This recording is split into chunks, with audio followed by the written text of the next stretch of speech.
Hello everyone and welcome to the MashN'Drum Whiskey Room. My name is Jason C, and if you're a subscriber, thanks so much for coming back and watching this next review. If you're new to the channel looking for the latest in whiskey and bourbon news and reviews and a little bit of history, you have found the right place. So hit that subscribe button below and hit that bell notification so you know when I'm releasing a new video, or you can join in on one of my live streams. The 2019 Thomas H. Handy Rye Whiskey is one of two uncut and unfiltered rye whiskeys in the Buffalo Trace Antique Collection. Thomas H. Handy is a well-known name on a bottle of whiskey, but who exactly was he? Let's find out today on the MashN'Drum. To find out who Thomas H. Handy was, you have to look at the history of Buffalo Trace and its parent company, Sazerac. Hundreds of years ago, the mighty buffalo thundered across the land and carved paths known as traces. One such trace, the Great Buffalo Trace, led to the rugged banks of what is now known as the Kentucky River. Early adventurers followed the buffalo and discovered some of Kentucky's treasures, like rich, fertile land, which is excellent for growing grain, and abundant limestone waters.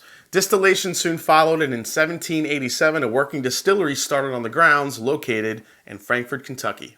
The first modern distillery was built on the site in 1857 and incorporated the use of steam power, a major advance in producing high-quality bourbon. The distillery was later purchased by E.H. Taylor Jr., one of Kentucky's original bourbon aristocrats. Now, by 1886, the distillery had introduced the nation's first climate-controlled warehousing for aging whiskey and had earned a worldwide reputation for producing America's finest bourbons. Fast forward to 1929, that distillery, known as the George T. Stagg Distillery, was purchased by the Schenley Distillers Corporation, who was responsible for a huge expansion program that took place from 1935 to 1937, just after Prohibition, which made their distillery one of the most state-of-the-art distilleries in the world. Fast forward then to 1992, and the distillery was returned to a family-owned business being purchased by the Sazerac Company. After more distillery renovations in 1999, the distillery was christened as Buffalo Trace, and the new name in bourbon and American whiskey was launched. But before there was a company named Sazerac, there was a drink. Antoine Peychaud, a Creole immigrant, operated a pharmacy in the French Quarters Royal Street in 1838. With his background as an apothecary, he was a natural mixologist. His friends would gather for late-night libations at his pharmacy. He would mix brandy, absinthe, and a dash of his secret bitters for his guests. Later, this drink would come to be known as the Famous Sazerac. After the drink, then there was the bar. The cocktail immediately spread in popularity at the city's finest coffee houses, which was the term for drinking establishments during the mid-1800s. However, the cocktail is most strongly associated with the wildly popular Sazerac Coffee House located on Exchange Alley. Now, from that bar, the company was born, and in 1869, the man himself, Thomas H. Handy, purchased the Sazerac Coffee House and began to acquire and market brands of liquor. He bought out the rights to Peychaud's bitters in 1873, and in the 1890s, his company began to bottle and market the Sazerac cocktail, now made with rye whiskey instead of brandy. Since then, the Sazerac Company has distilled an ever-increasing line of fine spirits. Today, it's still an independent American family-owned company and proud owners of a lot of distilling companies, including Buffalo Trace. So there you have it, guys. Thomas H. Handy was basically the man who started the family-owned Sazerac Company.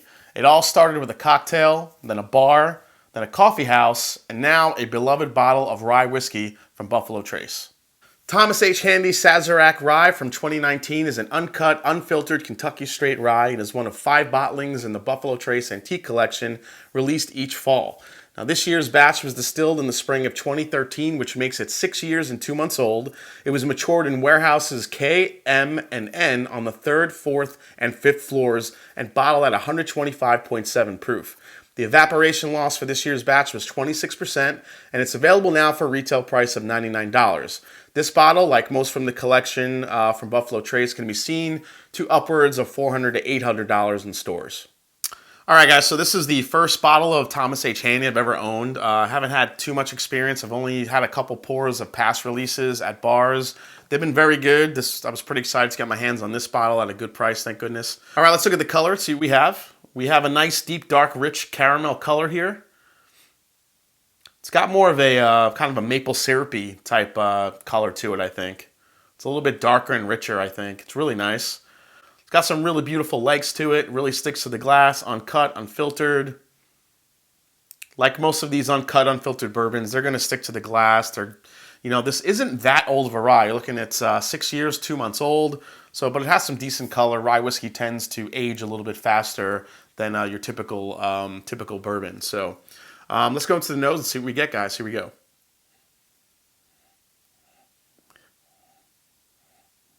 So this, you could definitely smell the rye spice in here. It's extremely minty. It's a lot of spearmint on the nose here I'm getting. Good amount of vanilla too, but it also has that quintessential orange spice that I love finding in a good rye. Some cinnamon. Definitely a good amount of vanilla too. Good proof here. Like I mentioned, this is a 125.7 proof, but it's not really overpowering out of the glass. There is, however, a slight medicinal note that I'm getting, I think, from the rye. Let's get some more air in here, see if it kind of opens up a little bit. All right, here we go. Oh yeah, that made it much sweeter. Now I'm getting kind of like a raisin or a date note in there to go along with that orange, which is really nice. Kind of those deeper, darker, like kind of like the dried dark fruits. Definitely some spicy oak in there. It's just kind of like cinnamon and pepper oak spice I'm getting on there. Definitely finding a little nutmeg too. But yeah, the orange and cinnamon spices are really just kind of pouring out of the glass here on the nose. So just a really nice, good, sweet rye here on the nose. Let's go to the palate, see what we get. Cheers. Oh, wow. Wow, what a finish on this one. Okay. the, the front of the palate. Now again, I let this sit on the tip of my tongue for a little bit. You start getting kind of like a pop rock sensation. Stuff starts like bubbling around and you feel like a tingliness right on the front of your tongue. Very sweet candy sensations right up front. There's a ton of, there's a butterscotch flavor going on that's really delicious. Kind of gets to the mid palate, you start getting some of that raisin date flavor, the orange spices there. But that first sip where this whiskey really shined was the finish. It just exploded with flavor and it just kind of kept going and going. Let's go for another sip here. Cheers. Creamy vanilla. I get a lot of kind of a creme brulee sensation going on here. Brown sugars. Oh man, the finish. Sorry, but it's got one of those sneaky finishes where after you swallow, you're just kind of hanging out for a little bit and you think the experience is over and then it just kind of comes back with some more orange spice and a little bit more oak flavor and that spearmint flavor note too. I love when a whiskey can do that, especially on a finish. But yeah, very sweet on the mid palate. Minty, rye spice, still more orange. It's a lot sweeter than I thought it was going to be for a 6-year, 2-month-old rye. Let's go for another sip. Yeah, it's staying very consistent with the flavors. It's just very butterscotch, vanilla, orange spice, spearmint, and it definitely lingers. Yeah, this is just a really nice, good, sweet Kentucky rye. I mean, it does a really nice job with the sweet flavors. Obviously, the palate just really coats. It's got a good burn to it, a good rye spice. Where this whiskey is really shining, though, is on the finish. If you like a really long finish on a rye whiskey, this one will definitely bring that. Let's go for one last sip here. Cheers. Yeah, the baking spices here just really starting. The more sips you take, the more the baking spices start to become a little bit more prominent here. And when you first try it, that rye spice and the spearmintiness really kind of take over. Then it just starts getting really like butterscotchy, a little bit more vanilla, creme brulee forward a little bit, brown sugars. That orange spice is still there, kind of like an orange zest, kind of dusting on top of everything for me. You are still getting that dark fruit note, but it really kind of comes on the finish. Once the finish hits you, kind of everything finishes up, kind of goes down, and then you get like this extra burst of kind of dark fruit, oak, definitely a little bit more of a raisin note to it. It's really nice on the palate. I don't know, one last sip. That's so good. On that one, I got even more vanilla. Yeah, it's just a really delicious rye. Like I said, the star of the show on this one is the finish. On the palate, I think I've had some more complex ryes than this one. It's a very good rye. It's very butterscotch forward.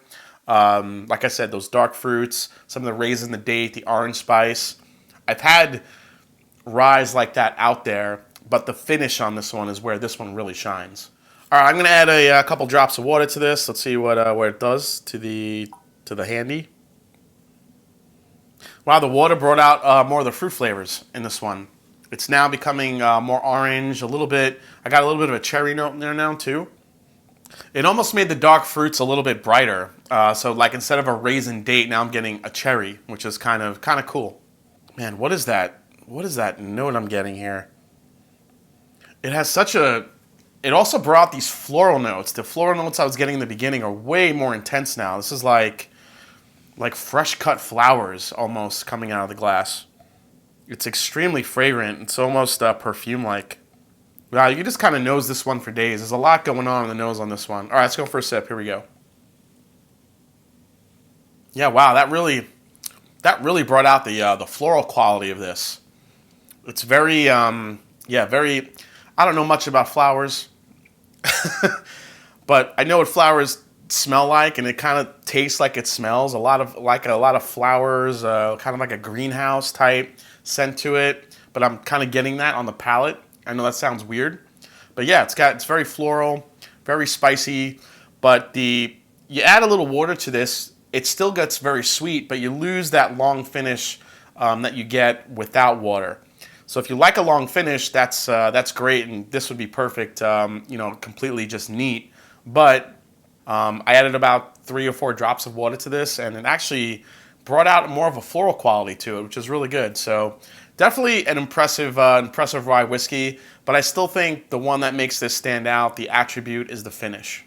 So for me, I was really excited to get this bottle. Thomas H. Handy was one of the offerings in the BTAC collection I haven't had a lot of experience with. This has everything you want in a Kentucky rye. It balances the sweet, the spicy very well. My favorite part, as I mentioned, is the finish. It stays with you for a long time. You're able to pick up some other layered flavors right there, like butterscotch, the raisins, the spearmint. Now, I got this at a great price, but if I didn't and I paid $400 to $600 for this, I probably wouldn't have been too happy about it. To me, it's a very good and delicious rye, but luckily today's day and age, there are some really great affordable Kentucky ryes if you can't get this. This is obviously extremely delicious, but the two that come to mind that you may be able to find easier in experience, a higher proof rye with flavors that can get close to this, are Pikesville Rye from Heaven Hill. That's also 6 years old and 110 proof. It's a little bit lower than this one, but it's a Kentucky rye that's really sweet, great flavor, good finish. Around the same age, only 2 months younger than this one is. And also the Michter's Barrel Proof Rye, which has some similar flavors to this. It has that butterscotch, the caramels, the mintiness to it, and can be really delicious too. So those are 2 great alternatives to look out for if you're looking for a flavor profile that's kind of close to this. The only thing is don't expect a finish like that on those other 2, but definitely similar flavors. All right, everybody, well, I hope you enjoyed this review for the 2019 Thomas H. Handy from the Buffalo Trace Antique Collection. Absolutely delicious stuff, really enjoyed it.